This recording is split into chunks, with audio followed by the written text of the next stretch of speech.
Hello and welcome to NewFilmmakers Los Angeles. My name is Danny De Lillo and we're here at the South Park Center. I'm here with Summer, Silvana, with their movie Pushing Buttons. Let's take a look at the clip. Just trust me when I tell you that you will wish that you have never... With your message, press 1. If you'd like to listen to your message, press 2. To re-record your message, press 3.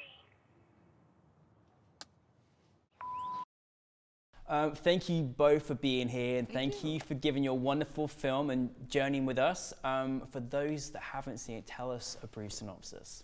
Great. So this is a little look inside the world of a territorial bake sale mom, is what I like to say. That's exactly right. And it's her giving a series of voicemails and trying to connect with someone, and she battles her ego and her patience. Yeah, it's all like the worst moments when you're not being your best self. That's the whole movie. I love it, and I love how in a very short period of time you captured so much of your wonderful performance and personality, but also just how like all those different thoughts that go on in your brain as well, which is wonderful, because I feel like my mum was that bake sale person, now I'm probably that person myself, so it was very relatable. Where did the inspiration come from in creating this story? I mean, I don't want to say it's based on a true story, but maybe it is. Maybe it is, right?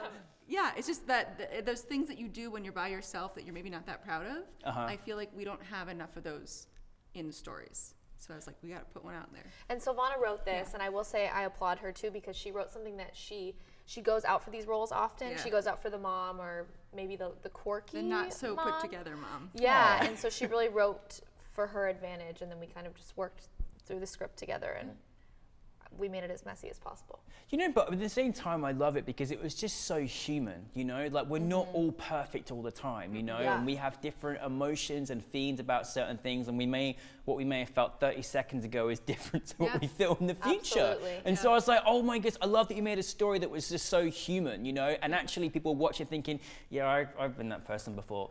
But you don't see that. And like you say, you've not seen enough films where they kind of shown those moments either. Yeah, you know? that's my favorite part about film, I think, is watching someone unravel, because we all do it, and we all want to do it, and I think we want to do it more than we allow ourselves to. So when we watch someone else, like, they kind of give us permission to unravel, maybe in a healthy way. It's that Schadenfreude. It's that, you know, you're like happy it's not you, but also it's always been you a little bit. Yeah, totally. And I feel like you've got a really wondrous dream team dynamic. And what's so fantastic is you got writer, actor, but then obviously you've handed your film baby to, you know, obviously directed by Summer. How did that all work for you? How did this come together? Well, we met in class. We met in an acting school. I'm also an actress, and I make music. My song's in the film, which Summer's song's in the film, which is wonderful. Like the editor, beautiful. It was such perfect. an unexpected surprise, and it fit perfectly. Well, the editor that we worked with, we also met her at our acting school, and she had some of my music on her old laptop that she was editing on, and she's like, "Can I put this song in here for now?" And I was like, "Okay, for now." Yeah. And then I kept saying, like, "What is this song? It's perfect." Yeah, like, Sil heard it. This? And it, you know, big surprise, big reveal with Summers. Yeah, but I just knew she could do it. We worked together in class, and I just knew, like, if she hadn't been a director yet, she should be now. Well, I had coached you on an audition, remember? We worked together a lot on those things. And then she called me like, I have this script, maybe, would you? And I was like, absolutely. Oh, I love it. Yeah, because we speak the same language. We learned at the same school, so it's really easy to communicate that way. I can feel this like really wondrous dynamic energy and collaboration. And I think one of the most important things you have is trust in each other, isn't it? Is having that trust with each other, and you can go to those places. But is it quite weird sort of actually directing someone else, the person that is acting and writing their project, or do you have how was that process for you as a director? No, I think we broke it down pretty well. Like we used the stages of grief. We went through the script because we felt like, okay, this character's losing something, and what do you do when you try to rationalize, or what are your tactics to try to get it back?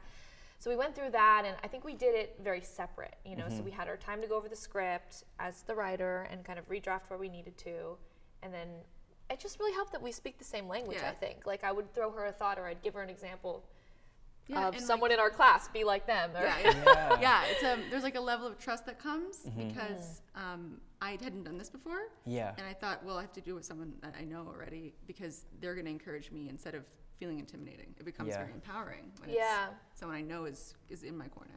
I think it's really hard to make a short film. Like, it's difficult. Yeah. You know, and you obviously had all these different emotions and scenes in a very short period of time, which you did fantastically well. How was that for you as an actor? Because you had to suddenly go into this scene, into kind of this context. Yeah. How was that for you? Well, we took really long takes. Like, we sort of treated it like a play. Yeah. Oh, okay. So I could just like kind of run through it instead of letting it be choppy and let the editing do the chop. But we actually shot a whole extra day, like to do this short, to what you're saying. Yeah. We shot an extra day. There was an extra scene, and then we thought, like, we actually don't need that to tell this story. We cut it. And we cut the whole thing, which was like really served the story, which was our editor's idea actually. But she was right. Like, we didn't need that scene. We had the other part of the voicemail, like the receiver of the voicemails. Oh, okay. Oh, I see. Which Awesome. was like fun, but also we thought if we're telling this short story, then it has to be as concise as it can be. For you as a director, you kind of like do you have? I'm gonna say you play like a play. Yeah. Are you quite hands-on? Do you kind of let things play out a little bit? How's your process? You know, that was a nice challenge for me because I was trying to decide what it would be, but usually in a scene you have two actors or other actors acting off of each other. Yeah. So, okay, give her this cue, you give her this cue, and then they bounce off, and then you're like, okay. But it's, you know, I mean, as an actor too, like sometimes you forget there's all these notes. Yeah. So she would say a line. What the script was maybe 6 pages maximum, maybe less. We shot it a long time ago. But we would give her, you know, basically have her run through the whole entire thing, and I'd say, okay, let's start back into the middle and maybe have this type of outlook on it. Or I'd say, okay, try it with this thought. Yeah, you know? that's great. So I was hands-on, but I also wanted her to do her own thing. Let it run when it had to. Yeah, when you let it build, sometimes things come too without you even saying anything. Yeah. You just let her do it because you trust her. Yeah. Trust is, honestly, you can't underestimate it, but trust is everything. It makes things a lot easier and smoother. What was the biggest challenge that you had, if there was any? Rain? Airplanes? Oh. We shot by an airport. It did start to rain for a minute, and actually location. We shot by an airport. We got some, you know, not too legal shots of houses. Just one of which happened to be like a huge agent's house, and he saw us and he was like, "What are you doing?"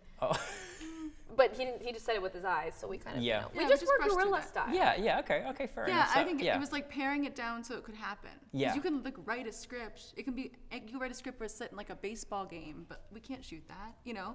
So just figuring out how to make it as like realistic to be done. And that was, for me, that's why I ended up in a car. Yeah. You know? But there weren't too many obstacles to TBH. Yeah, honestly. Like, we had a very supportive team, and we met maybe 5 or 6 times to go over the script. And I'm grateful for it. But I've been on a lot of sets where there's a lot of problems. You don't even get the shot the first day, you know? Right. So I'm thankful for that. Yeah, well, I think when you know, set that as a director, just, you know, it evolves everybody else. I think that's a credit to you as well, obviously, for that. Well, we had an all-woman team. Yeah, I also feel like makes a difference, trust me. Nothing personal, but are you kidding me? Goodness really me, see? Yeah, guys, learn. Anyways, but what have you kind of learned from this experience, and is there any kind of advice out there you give to any filmmakers as well? I mean, I learned that I could do it. I didn't know if I could, honestly. I hadn't done it before. And I hadn't seen a lot of examples. Like, I went to theater school and I'm an actor, and so I thought, filmmakers, if you go to film school, then you get to make a movie. And so I never really thought I could. Yeah. So I learned that. Advice to filmmakers, I would say gratitude always. Like, if you're working with a team and you're not paying them, you can pay them with gratitude and water and food. Like, buy everyone lunch. A nice lunch. Which Silvana did. I mean, Silvana's so sweet too. She gave me a gift card to We Spa. Yeah. Oh, hell, that's which fantastic. Was incredible. Yeah. You know, which was completely unexpected. It was more than deserved. Yeah, well, thank you. But yeah, I think gratitude goes a long way when you're working like long hours and you're not paying everybody and and find a team that you like to work with. Yeah, that makes it easy. I mean, I think as well, like, you know, again, I think sometimes it's just getting your film out there and cliche as it sounds, but just doing it and making it happen. Yeah, it's never going to be perfect. Nope. Yeah. You know, like, it's going to rain and you're going to see rain on the windshield, but it's a good shot and you're like, okay, we're keeping it. Yeah. And like you said, I think personally it was wonderful that your entire, you know, crew was female, and we've got a lot of work to do in this industry to keep, you know, making sure we are providing and showcasing opportunities in that same way. So particularly for anybody that, you know, maybe as a filmmaker, particularly females, any kind of advice that you have, like, for anyone out there that wants to follow in your footsteps?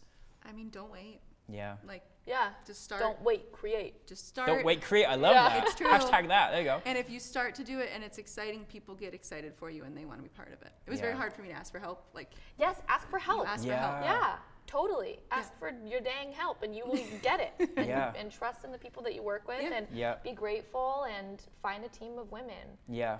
Or find a team of men and say, excuse me, I'm directing. Yeah, that's right.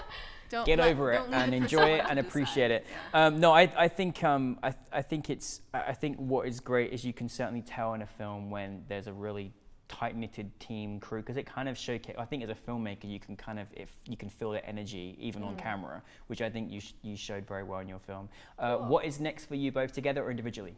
I'm making music. Yeah, awesome. I've been an actress for a while, but I've more so stepped into the music realm. Oh, excellent. So I have my second album coming up, and I'm planning for that. It's an all a cappella album. Oh, wow. It's a parody album. So fun. Oh, fantastic. It's so fun. Is it out there yet for us to experience? Not yet, but I'm summer winter. You can find me on Spotify or wherever, but I'll be releasing video concepts for each song. Oh, wonderful. So a lot of filming, which all of this, comes into it. So yeah. Fantastic. And for you, Silvana? I mean, I got another idea brewing. I'm just gonna write it down and start the same way I started last time. Yeah. It's like write the idea, see if it's possible. Just start. We also started a feature. Yeah, I mean, a that's little. right. I forgot about that. Oh, a whole feature. There you go. Yeah. Well, we would play sisters. Yeah. So. We're thinking really? about that one. Yeah. That's amazing. It's like the pot of gold. It's like the bigger step.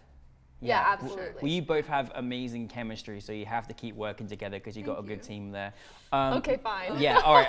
Sold, done, game over. Well, listen, if what you did in a 5-minute film, I can't wait to see what you do in a feature. So please keep bringing your great work to us and keep doing the great things that you do. And congratulations on your film. Push your buttons, okay? Thank you. Appreciate it. Thank you very much. Pushing buttons, everybody.